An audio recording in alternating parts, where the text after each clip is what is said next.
Right, we're going to look at some text effects. So in Photoshop, I'm going to go to File, New, and for your final PSA, your size, I'm going to put PSA underscore last name.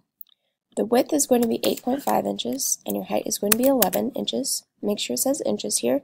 You need to have 300 pixels per inch. Alright, I'm going to show you a couple things with text, so I'm going to go to the Type tool. Okay. There are a couple different ways you can create text. You can either click and drag to make a box and type your last name. Now, I can't see that, right? I'm going to change the color up here. So that's how I change the color. I need to change it again, have it selected. Maybe hit check mark. Okay, it's definitely there. Notice if I have the box around it, I'm going to be creating a new text box. I'm going to try.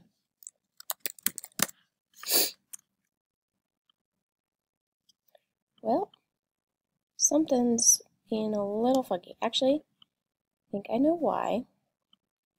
It's 200 point font. Okay, so I'm going to delete these. Okay, so I can click and drag. I'm going to make this a lot smaller. So I get 30. Now it fits in there. Alright, so I can either click and drag a box, hit check mark to confirm it, and now I can mess with it. Or I can just click once and start typing, and it will make the box whatever size I need. Again, check mark. Notice that when I create a new text, okay, every time I click, it's going to create a new text layer. See, now I have layer 1.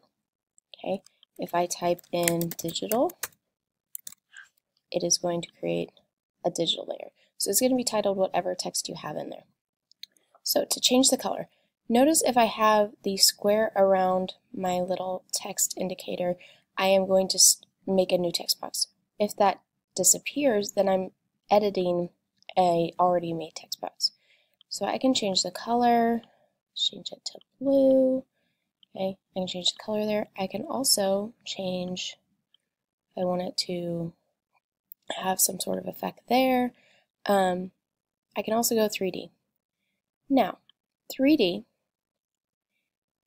can be really cool, but be careful with it because you're going to have to get out of it.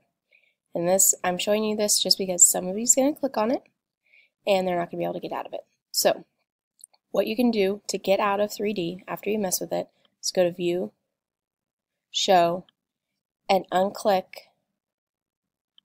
all of these 3D things. Okay, and now you're back in your original view.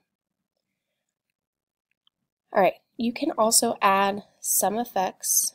Go back to layers here. Notice that made that not a text layer anymore, so you need to make sure things are spelled correctly if you're going to use the 3D. Okay, I'm going to select this. If I wanted to, I could bring down the opacity on this layer. Okay, I could also do some different effects here, which might, let's see if we can do, I want to darken it just a little bit, maybe overlay. Nope.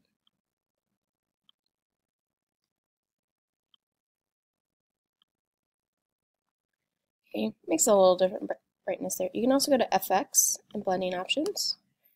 And for example, click on stroke. I could add an outline to it. Okay, if I wanted, I could also add an inner shadow. Okay, and we played with those in your assignment. You can see what those do there. To change the font, I can click up here, look for a different font. I can also change the size here. A shortcut to change the size though is to select it, Command Shift, and use your arrow keys, the period and the comma, to make it bigger and smaller. You also have centering or right align or left align. Then I do want to show you the website that we go to font.com.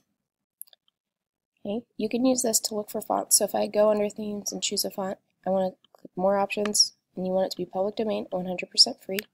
You can type your text here if you want to see it. Hit submit. Okay, so now I see digital imaging in cartoon fonts. I can also look at calligraphy. Okay, different fonts here. If I want it, I hit download. Okay, I'm going to download this font. Go into your downloads and open it. I open it, should have a TTF file, at least one, or an OTF file. Open those, install font, and then you will be able to access them in Photoshop.